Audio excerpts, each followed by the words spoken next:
Hi, everybody. I'm Russ Kane. Hmm. And this is the Midday Show. So, welcome. No Phil Dave today because he was supposed to be in one country. He's ended up in another country. I think he's in, where is he? Cyprus? I don't know where he is. Somewhere warm and sunny, wrapping himself around large glasses of white wine. And yes, I'm incredibly jealous. Well, no, he deserves it. He works hard, as do we all. How are you? Coming up at 11:30, of course, the pulchritudinous. And I have to make notes because everyone phones me afterwards and says, "What did she say? What did she say?" Oh, excuse me. And Chantal Rickards OBE. Anyway, I hope everybody's okay. I hope everybody's having a good time. Weather today, nice. Nice. Been a busy old week. Been a busy old week. Out of the blue on Facebook, had a request. Could I do a funeral for somebody's mother? It's not a close friend of mine, just somebody on Facebook. Very nice person. So I said, yes, I'll go and do a family visit. And then I get another message on Facebook. Oh, I'm a friend of XYZ. Could you, my mother's just died. Could you do her funeral? I went, well, yeah, obviously, of course I can. Be honoured. So that was that. So I was rushing around all over sort of southeast England. Yeah, pretty much southeast England, at family visits. And then I got back, and then a funeral director phoned me up. Could I do another funeral? And I didn't have my diary. And I said, well, I probably can. And then I looked, and it was exactly the same time, but it totally polar opposite parts of the London environ. I couldn't do it. I had to say no. They got a little bit upset, but nothing you can do. Even I can't be in two places at once. How's everybody doing? Gary Lineker, how much do we hate him? What an appalling human being he is. God, I despair. And I couldn't help but note the amazing. I'll get back to my week in a minute. I couldn't help but note. I couldn't help it. The amazing irony that the person who allegedly, and has been arrested for an arson attack on Starmer's house is Ukrainian.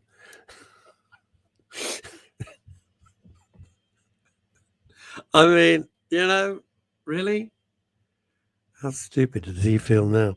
I love it. Starmer comes up. It's an attack on democracy. Mate, it's not an attack on democracy. It's an attack on you because nobody likes you. Do not go around burning people's homes. That is utterly insane. It's wrong. It's shocking. But I can't remember at my advanced years of a politician. All right, I'll narrow it down. A prime minister being so loathed, detested, despised as Starmer. He is the most tone deaf, out of touch, ghastly man. Ghastly. So I wonder what they're going to do. I wonder what they're going to do. But it's an incredible. Yeah, I don't know if this Ukrainian dude was an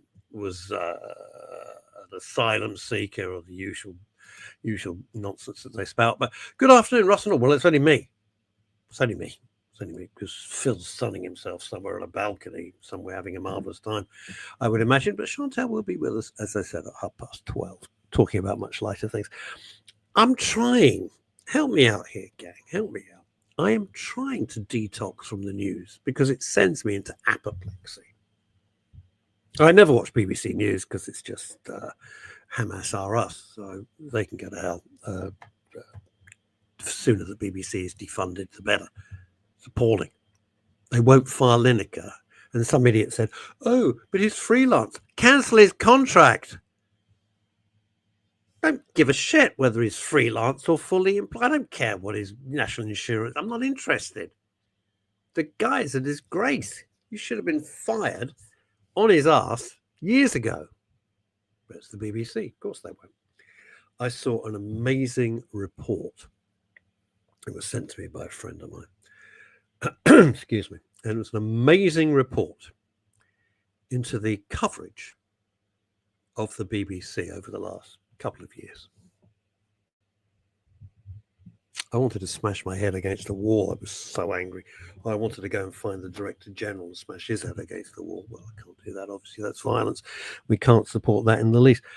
It's just topsy-turvy insanity. And how much more of this are we going to take? How much more, Lucy Connolly, banged up, separated from her little girl, banged up for hurty words. Gary Lineker, nothing. The most revolting, disgusting tropes that he did, nothing. Ricky, whatever his name was, the Labour councillor who gave the slit throat signal. Where's he? Why isn't he on? Is he wandering around? Is he in jail? He's wandering around, right? Those, I got to moderate my language. Those jerks at Manchester Airport who broke the nose of the female police officer. They been on trial yet? No. And they wonder why reform is doing so well. I'm not here as a reform spokesman or an apologist or anything. They'd vote for Muffin the Mule rather than this lot. They are just beyond belief. Which is why, gang, I try to detox from the news and Twitter, X. Twitter, I call it Twitter. You probably call it Twitter. It's X, as we know. It's very hard. You can either put your head in the sand and go, oh, it's okay, it's all lovely, everything's all sequins and sparkles, and it's all delightful, or you can look at what's really, really happening. I went to Torquay for work last week. God, was it last weekend? Yeah, Jesus, last weekend, almost a week ago. Don't know where the time's gone. It's crazy, isn't it? Crazy. The older you get, the faster it goes, huh? Got to grab every minute, which you don't always feel like doing, do you? You don't always feel like doing. Anyway, went to Torquay.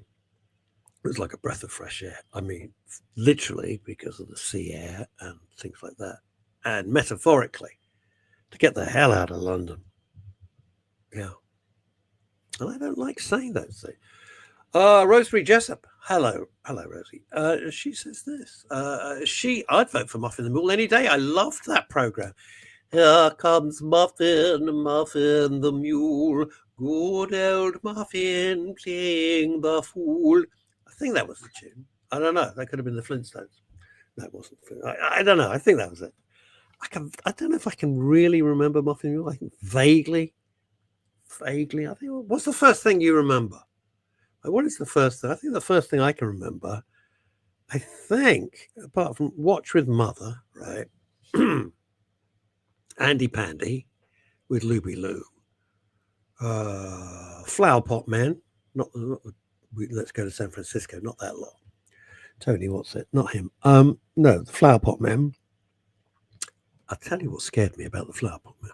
Bill and Ben. Yes. Bill and Ben. Bill and Ben. Those two, what was it? Oh, how'd it go? Bill and Ben, little flower pot man. Something like that, Bill and Ben. But what scared the crap out of me with Bill and Ben was the gardener. Do you remember? They go, and then Bill and Ben would have to go, weed. So weed was in the middle. How can we remember this? What have we got? Rosie's joining in. I've just been singing that. Yes, you got it right. Watch with Mother, Ragtag and Bob. And now I know the name, but I don't remember anything about Ragtag and Bob. And the Wooden Tops. I just love the Wooden Tops. Love the Wooden Tops. Absolutely loved it. Leslie Ian Jones. Right, let's get back to this. Hi, Russ. Hi, Leslie. Why don't the government want an inquiry into the child grooming gangs? Oh, I don't know. Gosh, let's have a wild guess, shall we, Leslie? Do they already know the answers to the NE inquiry? Of course they bloody do. If they know the answers, they must be damning and reveal so many names of interest. Damn right. Philip Harling. Hello, you wonderful people. No, Philip's up north. Hello, you wonderful people. Aye. You're in Yorkshire. Julie Voss, I was terrified of Sarah and Hopperty. I don't know who they were. Who was Sarah and Hopperty? Help me out. Julie Voice. Formerly of Houston, Texas, now of Guildford, Surrey, via Auckland, New Zealand. Who was Sarah and Hopperty? I don't know who that is. Spot the dog. Well, we can on your farm, Rosemary. Yeah, Spot the Dog. Wow. So the only sort of live action things I can remember, what was it? Hopalong Cassidy. Hopalong Cassidy. Yeah, I remember that. Lone Ranger. Everyone remembers the Lone Ranger. Hi ho! Lone Ranger, Kimosabi. And then, of course, the fabulous stuff put out by Jerry and Sylvia Anderson. The best ever. Supercar. Oh no, hang on, stop. No, wind it back, Rossi. So there was Supercar, Four Feather Falls. Loved Four Feather Falls. Casey Jones. Philip, you got to help me. Was that an American show and he drove a train? Have I got completely the wrong thing? Casey Cannonball. Champion the Wonder Horse. Champion the Wonder Horse. You see a flash of lightning in the sky. I don't remember the rest of it. Remember that bit. Champion the Wonder Horse was great. Ah, yes. So Casey Jones was an American, and he had a kind of stripy peaked hat. Some God knows reason. And he drove a train. Okay. What have we got? I'm glad you're enjoying this. I was of the Andy Pound Flap Up Men generation. Never affected me. Wee! Speaking of the Prime Minister. Oh, I'm sorry. Yes, he did. Oh, my God. All the way from Sydney. Watching now at God knows what o'clock in the at night time. It is Michelle Vaughan, who apparently is coming over to the United Kingdom, if they'll let her in. And she's a great friend of the Chantal Rickards OBE. I don't think Michelle's got an OBE. What else we got? A champion, Warhide. Rolling. Keep them doggers moving. Rawhide, my favourite Western of all time. Love Rawhide. What was the name of Clint Eastwood's character? Your starter for 10, no conferring. What was the name of Clint Eastwood's character in Rawhide? No conferring. Four Feather Falls. In Four Feather Falls. The Virginian. No, didn't like the Virginian very much. I didn't like Bonanza either. Philip's taking it. Rowdy Yates, of course it was. Rowdy Yates. And Gil Favor. Gil Favor was the trail boss. What was the name of the cook? Come on. What was the name of the cook in Rawhide? Just started for 10. No conferring. Must take the first answer. Julie voice in with Rowdy Yates. First finger first. I'm looking for an answer. What was the name of the cook of Rawhide? Rawhide, what is the name of the cook? And you win a mention, a shout out on the midday show. Must take the first answer. The cook on Rawhide was. Come along. No, you're all cheating. You're going on bloody YouTube and Grok and all. No, you gotta remember it. Don't look it up. No fun in that. Come listen to a story about a man named Jed, a poor mountaineer, barely kept his family fed. And then one day, while hunting for some food, up from the ground came a bubbling crude oil, that is, black gold, Texas tea. Well, the next thing you know, old Jed's a millionaire. The kinfolk said, Jed, move away from there. They said, California is the place you ought to be. So they loaded up the truck and they moved to Beverly Hills, that is, swimming pools, movie stars, the Beverly Hillbillies. I like the Beverly Hillbillies. That was great. Beverly Hillbillies. Fabulous. And Philip, you win. No. Leslie Ian Jones. You got completely the wrong show. Because what you're talking about is 77 Sunset Strip. 77 Sunset Strip. Cookie Burns. Cookie with Efren Zimbalist Jr. and Jeff Smith. Jeff Smith, who was married to... Come on. Philip Harling, you're absolutely right. The cook in... Hang on, I can't get my thing to work. The cook in Rawhide was called Mr. Favor. Was all that, right? So he was called Wishbone. All right, let's go back to Australia where they're watching us live. In Australia, we grew up with a mix of UK and USA shows. So that was like Crocodile Magnum, was it? Making this shit up as we go along. Who the hell knows? Right, what else we got? What have we got? This will get you going. Oh, this is good. Air Force One. It's Great plane, probably the greatest plane. Great plane. Air Force One landing at RAF Middenhall approximately 7:15 this evening. There's a no-fly zone of 10 nautical miles around. How do you know this? Yes, Rosemary Jessup. I'm coming back to you in a minute. So, Rosemary Jessup and Margaret. Yes, Jeff Smith, who was right. 77 Sunset Strip was about Two Private Eyes in LA. Right, my mum and dad's favorite show. I love that show. It looks so glamorous. And Jeff Smith, who was the on-screen partner of Ephraim Zimmer's Jr., in real life was married to Aunt Margaret. Anne Margaret. Jeez, imagine waking up to that. I've got completely the wrong show. And here I am. Yeah, I know. Of course you have. Now, let's get back to this. Air Force One. Okay. So it's landing at RF. How do you know this, Rosemary? Do the dogs tell you? The horses go... And you being the horse whisperer, they say... Air Force One. I think that's how it goes. Right. Have I got everybody? I got everybody in. Mrs. Smith. She was called Mrs. Smith. Until we develop... Oh, yes. Skippy the kangaroo. Skippy.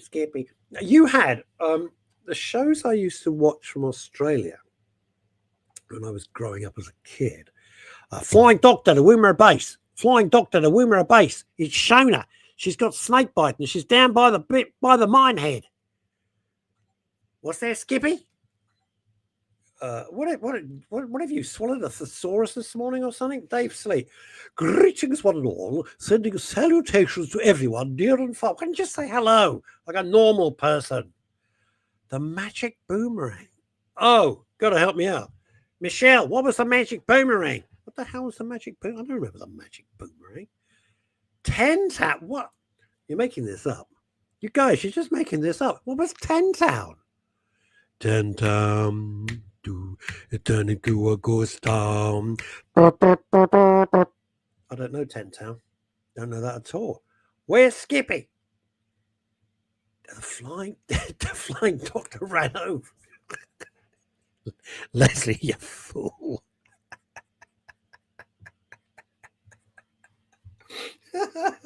Flying doctor. I couldn't get over the fact that there used to be these kind of documentaries, and I think it was in the Flying Doctor series as well, because Australia had back then in the 50s and 60s, about 3 people lived in the whole of Australia. You know, it was about what you get on a bus in Peckham, the whole of Australia, and and they couldn't go to school because there wasn't a school for like hundreds and hundreds or maybe thousands a month, but certainly hundreds a month. So they'd be homeschooling and they'd sit by this kind of radio kit and do maths and English. It was very bizarre. Australian. Now, Michelle, what you watched that when you were a kid? No need for all the exclamation marks. One will suffice. I'm not completely blind yet. So watch what? 10 Town or Flying Doctor or Dave, hang on. Dave's back. All right. A&A. Know what I mean? Give it a wallop, give it a portion, give it a bit of that. Hello, my friend. Trumpton is back to tell us that Button Moon. My daughter, who's now 103, my little girl, she used to love Mr. Spoon. Oh, Christ, what was it? Mr. Spoon on Button Moon. We even went to the show. I think it was by Andrew Lloyd Webber. Trumpton is back to tell us the Button Moon landing was faked by the kids. What was Pigeon Street? What was Pigeon Street? School of the Air. Are you kidding me? School of the Air, still a thing. That's for people who live in like farms in the middle of nowhere. And they have to do that. I wish I was a spaceman, the fastest guy alive. I'd fly across the universe in Fireball XL5, beyond the stars to Venus. Can't remember the rest. Fireball XL5, piloted by... Come on, piloted by... Who piloted Fireball XL5? Oh, I like this. Torchy, the battery boy. I'm a... Oh, hang on a minute. Torchy, the battery boy. I'm a walking, talking toy. Remember that one? Flipper. My Parry. Oh, Larry Wilcox. This is going to freak you out. I'll come back to this in a minute. It was later episodes. Rosemary, I'm going to tell you something very, very weird. At night, I usually watch you after I've watched some movie or something. I watch YouTube because it's got interesting things about cars and bits and pieces. Steve Zodiac, yes. Steve Zodiac, well done, Philip. You go to the top of the class. Oh God, yes, and we've got Venus and Zuni the Lazoon.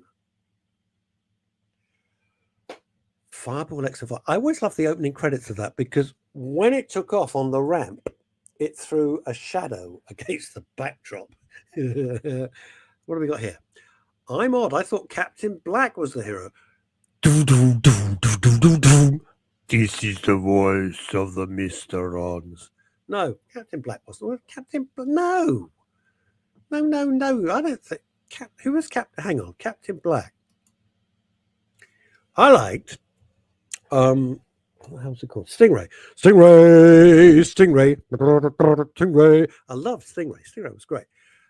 Piloted by, and who was his co-pilot? Come on, Stingray. Come along. Who was the pilot of Stingray? And who sat next to him? Come along. No looking it up. I was such a fan of Fireball of Supercar. Yes, Philip. I knew we could be friends. No, not Cap. No. Right. Stingray. Troy Tempest. All right. Okay, phone. All right, Troy. Let's go. Let's go down. Marina. I never understood that. What the hell was the deal with her? Marina. Aquamarina. What is this strange emotion I feel whenever you're near? Sung by? Come on. You think you're so clever. Captain Scarlet. No, that freaked me out. I wasn't because he was dead, right?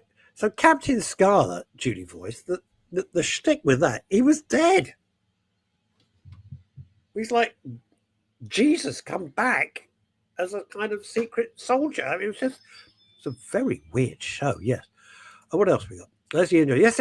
All those captains, only one Lieutenant Green. Unfair. Promote Green. He ran the place. Yeah. We want Green. Yeah. What have we got? Russ, we need you to release now. I can't sing a note. I can't sing. Captain Pugwash. Thunder. You're not well, are you? Thunderbirds. I had a crush on Virgil. What the hell is the matter with you? It was a puppet. In the immortal words of Brian Connolly, it's a puppet. Now, controversy. Captain Pug. I like Captain Pugwash and all of those rude things they say about it. None of that was true, by the way. It was just urban myth. Or if you're Dave Sleet, urbane myth. All right. Dave Smith here. Right. We'll do the full. Dave Sleet. Psychology is the game. A&A is the name. You know what I mean? Anyway, so my good chum, Mr. Sleet, always preferred Stingray to Thunderbirds. Close run thing. I love Thunderbirds. I was obsessed with Thunderbirds.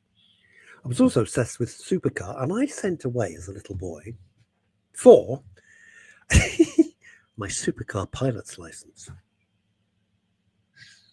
So they sent it to me, and I only lost it relatively recently.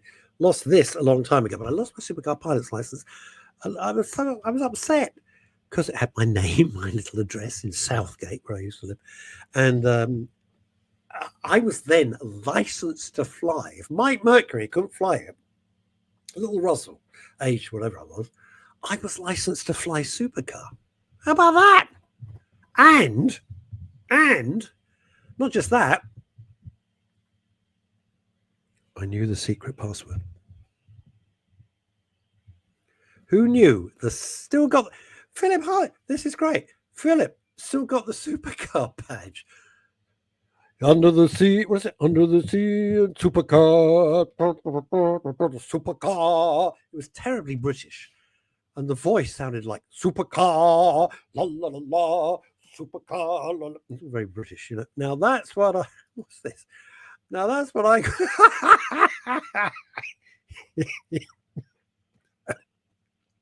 now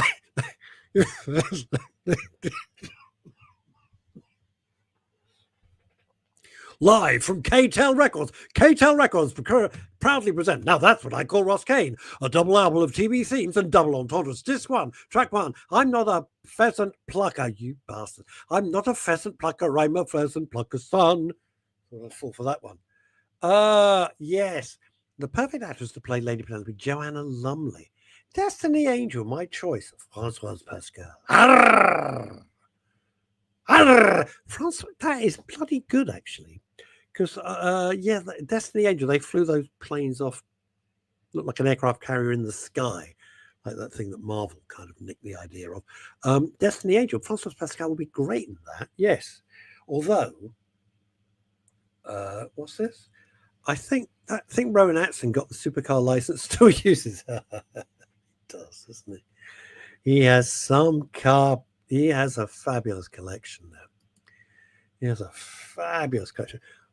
Some years ago, back when I had a proper life, I was invited. What was I the voice of?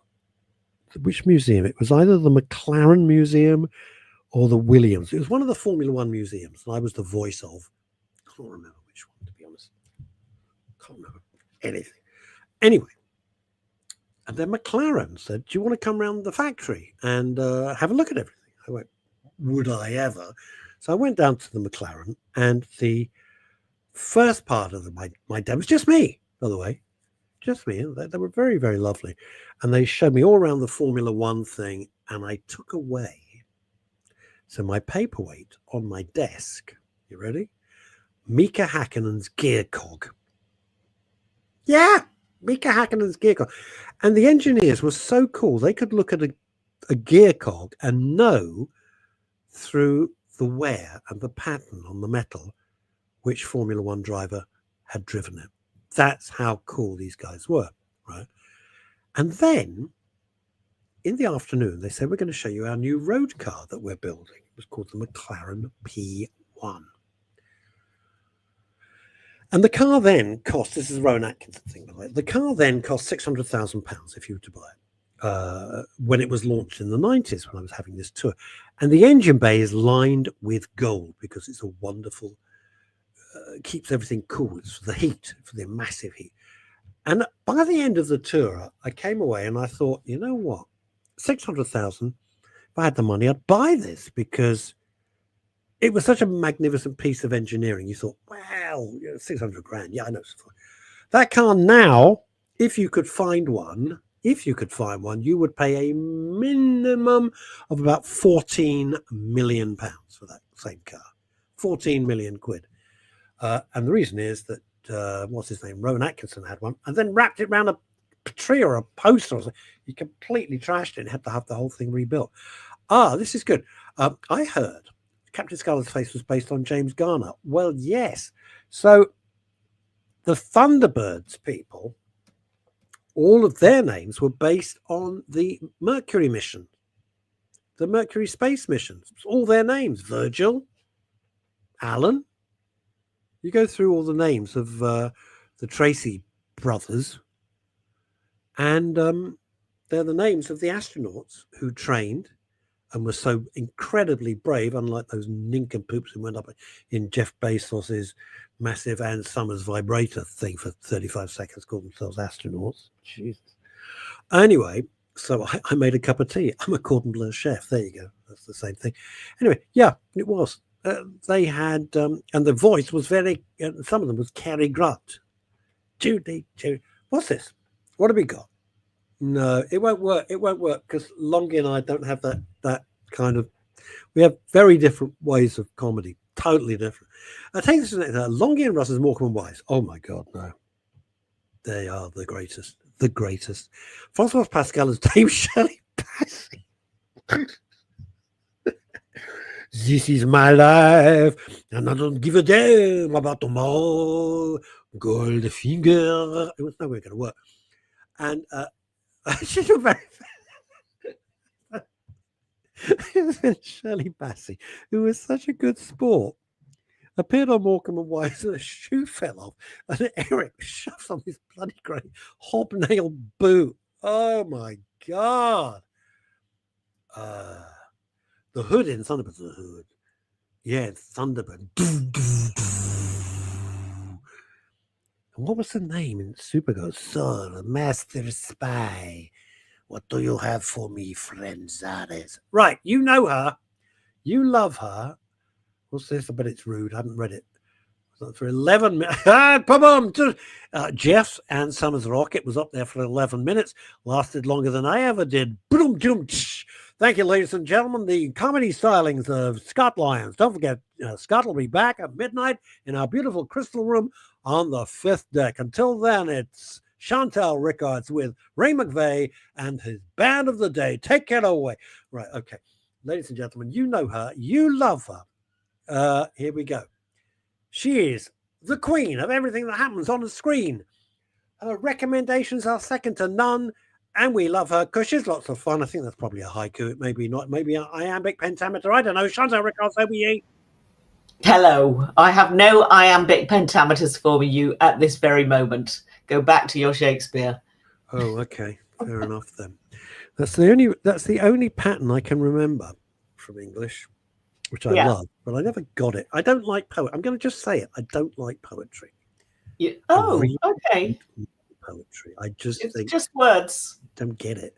It is just words, but they make such a fuss about it. So it's just, I use the Tube like all the time, and they have poems of the underground there.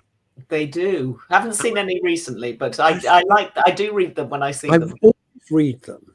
Apart from my test, better, worse, better, worse. And I read them, and I get to the end of them. I go, what the hell have I just read? Oh, they're supposed to be brain scratchers, aren't they, really? Are they? I think so. We don't need any more itching on the Tube, thank you. Ooh. Have you ever tried writing any poetry? Not since school. No. I write lyrics. If Ray Gelato wants a song, I sometimes, just when I feel in the mood, I'll write lyrics for him, and usually throws them straight in the bin, to be perfectly honest. Apart from Who Stole Ronnie's Pickle, which we loved doing together. That was just one of my favorite things of all time, which you can find on YouTube. It's called Who Stole Ronnie's Pickle. Has a video and everything. It's all about the Cray twins. Anyway, it's great. Someone steal. Did you not know that? No, absolutely. You didn't know that Ray and I produced a just out for a laugh about the Cray twins and a pickle? No. Yeah. That sounds very random. That sounds like a bit of a head scratcher. Can I tell you why we did it? We if you got a moment. Yeah. My time is your time. Hardly. Ray and I were on a walking tour of the East End of London. Rinkoff's Walk, Talk and Bake. It's done by a lady called Esther Rinkoff, who's got a bakery down in the East End, and the family's had one for like 1 million years. Very, very famous. And we're walking along and seeing all the sights in the East End where my dad grew up, and it was all fascinating. The original, you go down a little tiny street and there's an old foundry. And that was the Big Ben. That's where they made the bell. That's where they made the Liberty Bell for Philadelphia. And this little tiny cockamamie street. Yeah, I mean, you never know. And the walking tour was great. Esther Rinkoff, can't recommend it enough. Walk, talk, bake, and eat. And, you get food at the end. It's nice. And we're walking along. And then there's the Blind Beggar pub. And I think Lloyd Beatty was with us as well. Was Larry? I think maybe even Larry was there. And we're walking along, and she said, "Oh, that's the Blind Beggar." And we went, "Oh, yeah, the Crays." Talk about the Crays because that's where they hung out, and that's when Dad had his places around there. He said, "I'm not going to go into the Blind. Don't go in the Blind Beggar, son." But it could kick off a bit. And Esther said out of the blue, "Oh, we used to send bagels to the Crays every weekend." So I looked at her like she was pulling my leg. Really? No. The Crays wanted, this is not a joke, they would send smoked salmon cream cheese bagels every weekend to the Crays because that's what they wanted. So that's what they wanted. That's what they got. So Ray and it's raining. Rachel and I were sharing an umbrella. Rain's coming down. And I said, I said, that is just the most random thing, sending Very some creatures strange. to the craze every weekend. And then I said, can you imagine? So Ray and I started joshing around. I said, can you imagine if someone nicked like the bagel? And then we reduced it down. What happened if somebody nicked the pickle in a sandwich? And then I was on the bus and the tube home. I wrote the lyrics. Ray had kind of done the tune. And by the end of the day, we had the whole thing. And then Ray, with his brilliance, put together a whole video. And it's called Who Stole Ronnie's Pickle? Hilarious. Oh, Philip's upset. You've upset him straight off. I've upset him. You've upset him. Oh, dear God. Typical. Soon as the glam part of the show starts, I have to get back to mixing concrete. Love you both. Catch you next week. All right. Oh, look at this. My brother from another mother and I met at the Craze Mum's pub in Bethnal Green. Gosh. Yeah, you could leave your front doors open in those days. Yeah. Yeah, I don't think I'd do that anymore. No, I wouldn't. They were great, unless you crossed them. They were, anyway, there we are. Right. Fascinating.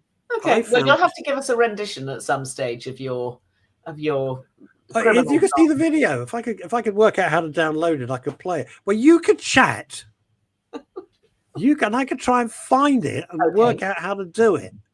I don't know how to do it. Well, why don't we do it afterwards, and then we'll have it probably after. I found 2 decent films. Can you believe? Oh, well, tell me what the films are. With somebody that you must have met. I'm sure. The I've seen this week were terrible. You've met everybody. I've met nobody. Gerard Butler. You must have met him a million times. I have a very soft spot for Gerard Butler.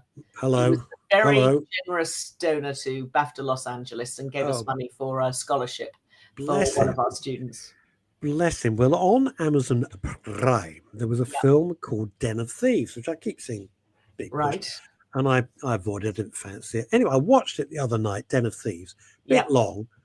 Language is all over the place. So if you're faint-hearted, it's not for you. Interesting twist. Really, really good. Okay. I was thoroughly not your cup of tea, I don't think, because it's kind of bang, bang, shoot 'em up. And then obviously they thought, well, we've done well with this. So they made Den of Thieves. Oh, God. I tried to watch it last night. I can't remember. Had one word, like Riviera, but it wasn't Riviera. Okay. And it's set in Europe. So the first one's all set in LA. Gerard Butler's a cop. And there's going to be a very big heist. And the second one is still the same cop, but he's now pursuing everybody across Europe. Okay. Looks great for direction. Everything looks, if you like those sort of, he's very good. I'll check him out. He won't like it. He always delivers. Oh my God. He's really charismatic, Yeah. And I'm amazed. I think like you, he trained to be a lawyer. Or he read law at university. Yes. How did that work out for him and me? Well, not too good. But we saved our clients a hell of a lot of aggravation. That's all I got to say. So he smokes in every scene. He's smoking heavily. Really? In he's meant to be very tough, and his life's a train wreck. So he's smoking in every. And I could actually, by the end of it, I really thought I needed a shower because of the stink of tobacco. Anyway, there we are. That was it. Den of Thieves and Den of Thieves. The second one, which begins with that one, I can't think. Well, I give you something more calming and soothing to watch this evening if you've got nothing better to do. But probably Friday night you've got lots of nice things to do and lots nothing. My diary. I'm snowblind with my diary. What are you talking about? Oh dear. You probably need a night off. It sounds as though you've had a busy week anyway. Yeah, it's been a bit hectic, but anyway, yes. So what is this lovely thing? Do you remember Netflix did a film? I think it was 2 years ago. It was a documentary film called My Octopus Teacher. Yes, I did. I didn't see it, but I remember it. Right. And it created a lot of noise. Everybody thought it was the best thing that they had seen in the sort of wildlife space that hadn't been produced by David Attenborough's team. And actually, it was a very, very beautiful documentary. It won a ton of awards all over the world and was very, very highly rated on Netflix. But if you had seen that, then I could tell you that the film that I'm just about to recommend, another one-off documentary on Netflix was made by the same producer and director. And it's got very much the same vibe. And you are such an animal lover that I think that you will get something out of this, because it's not just about the animal. It's about the relationship between the conservationist and a pangolin. And I don't know if you know what a pangolin is. I do. It looks a bit, it's a cute, weird looking little thing, but it's adorable. It sort of looks like moving tree bark is about the only way. Yeah, it's a bit like an armadillo and then some. Bit like an armadillo. If you've got a fir cone and sort of unwrapped a fir cone, that's sort of what it looks like on the back. And it's got these great big sort of keratin overlapping like petals that go down its long body. But anyway, pangolin, they got a very bad rap in 2001, and when everybody thought they had something to do with COVID. That all hasn't been quite sort of fleshed out or understood fully. Is there a pangolin called Dr. Anthony Fauci? I think that's got more to do with COVID. No, anyway, it's just my nothing to opinion. do with Anthony Fauci. This is about pangolins in markets, because actually they are incredibly rare. Because look at this. I'm sorry. He's on a. I don't know what's the matter with him today. I think he's taken one too many Lucasades. Pangolin. I sliced my veg with one. What? Now I've got to think what the real word is. What's the real word? Mandolin. Mandolin, isn't it? I don't know. Stop it. Captain Corelli's pangolin. Would you stop? Captain Corelli's pangolin, exactly. Stop it. It's a colander, not a colander. Because I hear most people say colander, and I want to hit them over the head with a colander. But that's just me. Chantal, I've just sent Who Sell Ronnie's Pickle to you on Messenger. Couldn't work out how to add it to this feed. Oh, okay. Right. In that case, I've got it. I shall watch it after the show. Thank you, Michelle. Yes. I love your version of Michelle. Well, that's how she is in my head. She's got a little hat with corks bobbing around there. I don't know. I don't think she's got a hat with She's probably ridiculously. She's one of your mates. She's probably ridiculously sophisticated and suave and elegant. She's gorgeous. Is she? Yeah, she was my very, very, very, very first nanny. She was your first nanny? Yeah. Wow. For my children. And it went so bad, she had to escape to Australia. She did. Well, she came from Australia. Did she? And then she went back. Yeah. Oh, no, I won't be disappointed, Michelle. I will not be disappointed. You'll be disappointed because in real life, I'm nothing like this at all. Not actually, only when I'm doing this. Right. I'm actually. Indeed. Right. Okay. So this little pangolin. No, thing. It's called, right, listen up, because nobody can do simple titles any longer. For some reason, I think they're trying to put every single word in the alphabet onto the title of television programs so that on social media, somebody will pick up one of the words or one of the other words. I see. Titles are getting longer and longer and longer. This one is called Pangolin, Kulu's Journey. Kulu is the little pangolin. And hang on, so the whole thing is pangolin, Kulu's journey, Kulu is a little penguin. Kulu starts out as a baby pangolin who's lost his mother. I mean, this is just the perfect story. Were they like shopping in Croydon? Where were they? South Africa. You can get separated in M&S. It's easily done. Well, he is befriended by a lovely young man in South Africa who's a bit lost himself, which is why this story is so lovely. And they sort of they find each other and they grow up together, and there is clearly an understanding between them, which is played out over the course of this 90 minutes. You're an idiot, Scott Lyons. You're a complete idiot. Will you stop? Pangolin, Kulu. Cheers. I said, do you hear that? Sounds like a train. Oh, dear God. Yes. My favourite film. Right. Anyway, I'm making you watch this weekend. Okay. And what's very it on? Calming in nature. What's it on? It's very centering. It will make you feel so wonderful about your relationship with your own perfect animal in your life, which is very key to who you are and your mood. Let me just hold it there for a second. My perfect animal today. I just had to mop everywhere because she's So 16. I know that, but I was trying to get ready. Give her a Came break. out, late bloody Titicaca was everywhere, and we had words. It happens to old ladies. Give her a break. Happens to me, but not quite as badly as that. Anyway, so she is, she's she's ridiculous. You know, sometimes I keep checking she's still breathing. Seriously, I keep checking she's still breathing because she's so old. But yesterday, she and I went out for a walk.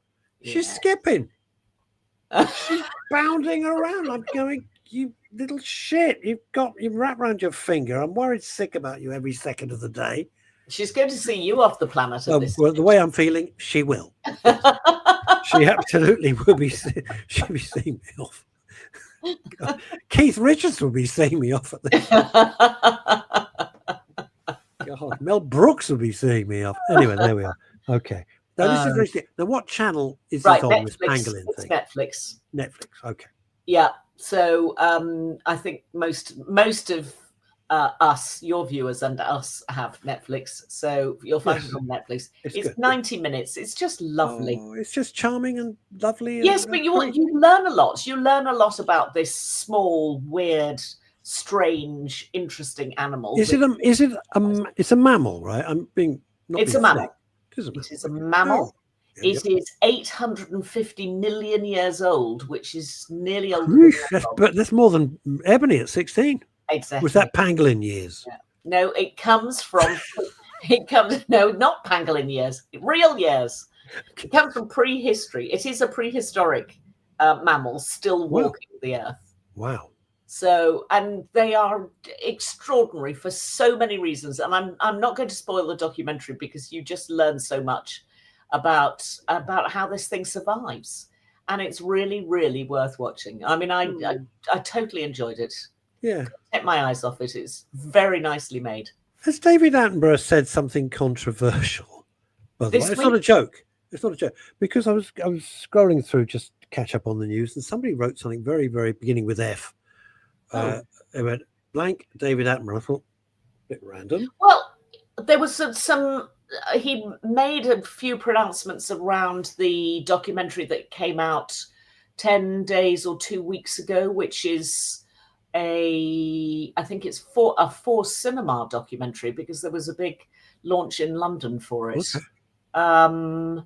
But I can't remember anything he said that's more controversial than other things that he said about trying to look after the planet. And do you think he'll get a state funeral? I wonder if he'll get a state funeral. Oh, don't be daft. Why would he get a state funeral? No, absolutely not. I don't. Well, I mean, okay, Lefty. I'll tell you why. Surprised me. I'll tell you why. Yes. And I for once being absolutely serious. Pardon? Yeah, well, maybe he would. Maybe they just bury him in a wood somewhere. But anyway, the point I was making, so much of what my generation, older than you, have learnt about nature is through this guy, through this one guy. I wouldn't know, a fraction of what I know without him. Whether I agree with what he's doing now or not, it doesn't matter. He was a trailblazer, and what he did and still does is magnificent. Just magnificent. No, amazing. I mean, Jacques Cousteau was the first. Oh my God! Now we go back to the Calypso, where I must dry my hair. It is wet from all the diving that I've done. Jacques Cousteau, you're too young to remember Hans and Lottie Haas. Yes, I am. When I was a little, yes, all right, you could have played along with me. No, I'm not a very good actress. No, you are. I don't know how you run BAFTA. You couldn't act your way out of a paper bag. Anyway, there was a couple. I don't know what nationality they were. They were called Hans and Lottie Haas. That's my first thing of nature programs, and they did nature stuff. It was terrific. When you're a little kid, and remember, no one was traveling then, right? Yeah, no one was traveling. Were they British or American? No. They were maybe? German or Danish or something. Maybe. Hans and Lottie Haas. They were very famous at the time, but no one was traveling. So anytime we saw a foreign country which was slightly exotic, how exciting was that? We'd never seen it before. Fabulous. We were lucky enough to grow up in a household where mum and dad subscribed to Nat Geo magazine. And I used to absolutely devour it when it came through the post. Wow, All those wonderful photographs of places I'd never been to. And it really opened my eyes to what was going on outside my small village in Dorset. Quite a lot, I would imagine. Things like electricity, phone. Quite a lot, exactly. Pangolins wandering around in Dorset going, where the hell are we? Yeah. Anyway, there we are. What's going on? Right. I'm going to give you something else to watch. And this is, again, with you in mind, because I know that you're a whiskey buff. Well, I am, yes. Yes. And actually, this is, I know you're having a go at the BBC today, but they do make some very good programs. What did I say? I just said sack Gary Lineker because I hate him. That's Gary Lineker, honestly, don't even start me on Gary Lineker. I'm not going to defend Gary Lineker, but I am good, because this would be a very short show. It would be a very short show. They were Austrian. Hans and Lottie Haas. Thank you, Michelle. They were Austrian. There we go. Oh, okay. But we're all friends now. We can forgive them. Forget it. Move on. Move on. Right, excellent. Move on. Okay, whiskey. Yes. Did you know that there was such a thing as a whiskey cask market? Yes, of course. Well, I certainly knew nothing about it. And it turns out it is full of scammers and dodgers and very bad people doing very bad things, as exposed in this 1-hour documentary that's been made by the BBC called Disclosure: Hunting the Whiskey Bandits. Another long title. But anyway, it's incredibly interesting. It's a completely unregulated market. There are some really, really nasty people out there who are scamming people who are buying casks of whiskey. Yes, you're a mug. What the hell are you doing, you idiots? But I knew absolutely nothing about it. It's a really stupid thing to do.